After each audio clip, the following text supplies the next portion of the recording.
এবার মনে হচ্ছে ভালো করে মিক্সার গ্রাইন্ডারে করা হয়ে গেছে, তাই তো? ভালো করে গ্রাইন্ড হয়ে গেছে। এটা আসলে মিহি না হলে না, মিহি না হলে ভালো লাগে না। তো এবারে ওটা ঢেলে দেখিয়ে দাও তাহলে।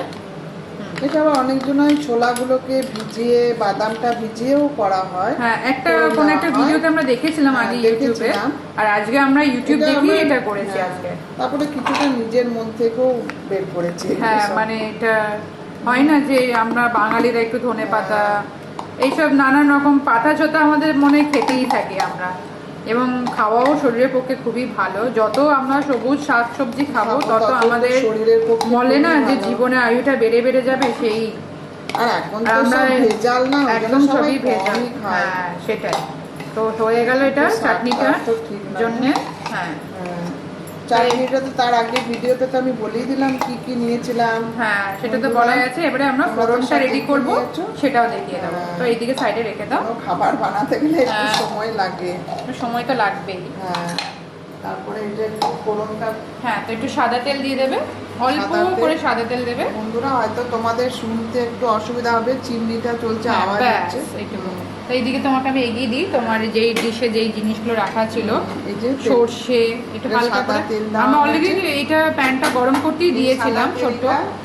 এটা একটা এই সাদা তেলটা খেয়ে থাকি, ধারা রিফাইন রাইস ব্র্যান অয়েল, এবং এটাতে বলেছে with goodness of natural origin, আচ্ছা অরিজিনাল ফর হেলদি হার্টস।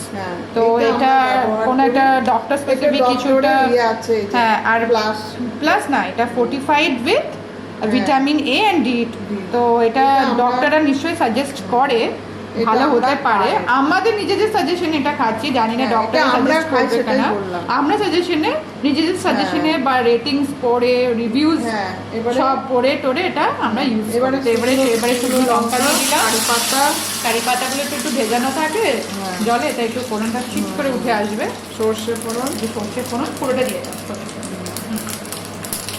দিয়ে দাও, এটা হয়েই আসবে, একটু গরম হয়ে আসবে। এবার ওপর থেকে এটা ছকটা লাগিয়ে দেবো। এটা এত ফাটে, মুখে ছিটকে যায়, অলরেডি আমার মুখে ছিটকে। এটা ওপর থেকে বলে না যে গার্নিশিং টাইপের, গার্নিশিং টাইপের দিয়ে দিলাম। তো এইভাবে আমাদের তৈরি হলো নারকেল চাটনি ফর আমাদের ব্রেকফাস্টের ধোসার জন্য, তাই তো? তো আজকে এটা হলো, দেখে তো মনে হচ্ছে ভালোই হবে। তো আজকে আমরা নিজেরাও নতুন টেস্ট করব। এবারে আমরা দেখাতে চলেছি ধোসা ব্যাটারটা কি করে মিক্স করি এবং তোমরা কি করে করতে পারো। তো আজকে আমরা চলে এসেছি নিয়ে MTR এর Rabha dosa ready to mix. তো এবারে পরিমাণ মতন দিয়ে দেবে, পরিমাণ মতো, হ্যাঁ দিতে থাকো, প্যাকেট থেকে দিতে।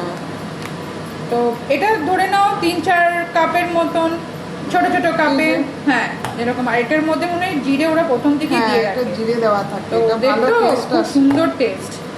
আচ্ছা তোমরা খেয়ে দেখো, কিন্তু এটা আমরা দুজনের জন্য যদি বানাতে চাই তাহলে 1 কাপ বা তার 1.5 কাপের মতো, 1.5 কাপ, হ্যাঁ 1.5 লাগে, 1.5 কাপের মতো লেগে যাবে। তো এরপরে আরেক কি দেবে মা? এরপরে আমরা টক দই দেবো, কিন্তু আমরা নুন দিই না, যেহেতু আমি নুন এটা অলরেডি খেয়ে টেস্ট করে বলে দিয়েছি, আমরা আসলে নুনটা একটু কমই খাই রাভা ধোসার জন্য। হ্যাঁ চলো, তো এবার পরিমাণ মতন এই 1 চামচ আর একটু দই দিতে হবে। দইটা দিলে কি হয়, ধোসাটা খুব সুন্দরভাবে উঠে আসে এবং টেস্টিও হয়।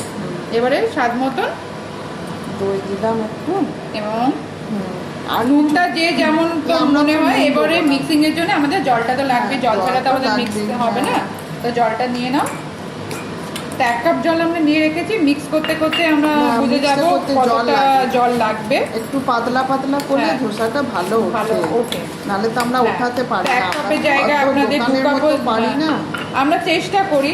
সত্যি কথা বললে আমরা সাউথ ইন্ডিয়ান ডিশেসের মধ্যে ধোসাটা সত্যি আমাদের একটু কঠিন লাগে, ধোসাটা উঠতে চায় না, অনেক সময় ভেঙে যায়। ওদের মতন তো আমরা পটু বা এক্সপার্ট নই, কিন্তু আমরা নিজেদের মতন চেষ্টা করি এবং তোমাদেরকে একটা ধোসা উঠিয়ে সেটাও একটা ভিডিও দেখানোর চেষ্টা করব, যে উঠানোর পরে মানে আমরা খুব কষ্ট করে, মানে হয় না যে প্রথমে আমার মেয়ে তো একটু সাদা তেল দিয়ে তারপর ওটা মিক্স করার চেষ্টা। আমার মেয়ে তো সাউথে আগে থাকতো না, ব্যাঙ্গালোরে থাকতো, আর ওই সব তো খেতেই থাকতো, খুব ভালোবাসে, আমার খুবই পছন্দের জিনিস ধোসা, ওর একটা অভ্যেসের মধ্যে দাঁড়িয়ে গেছে। সেটাই। বলে ও মা ও এখন কাজের সূত্রে বাড়িতে থাকি, তো তবুও বলে না যে সাউথটাকে হয়তো ছেড়ে আসতে পারে। তাই আমাদের ছোট্ট ছোট্ট এই প্রকল্প নিয়ে আমরা এরকম ভাবে এগিয়ে চলে যাচ্ছি, সাউথটাকেও মনে রাখছি, আমরাও পশ্চিমবাংলায় আছি। এই যে এরকম ব্যাটারটা এরকম ভাবে তৈরি করবে, আমি তারপরে দেখবো যদি না হয়ে থাকে আবার একটু জল লাগবে। যদি দেখি যে ব্যাটারটা একটু পুরো, তাহলে এবার আস্তে আস্তে করে আমাদের ওইদিকে তাওয়াও রেডি হচ্ছে, তাই তো ব্রেকফাস্ট দিকে তাওয়া রেডি হচ্ছে, তাওয়া রেডি হচ্ছে। হ্যাঁ ভালো, ঠিক আছে, চলো, ঠিক আছে।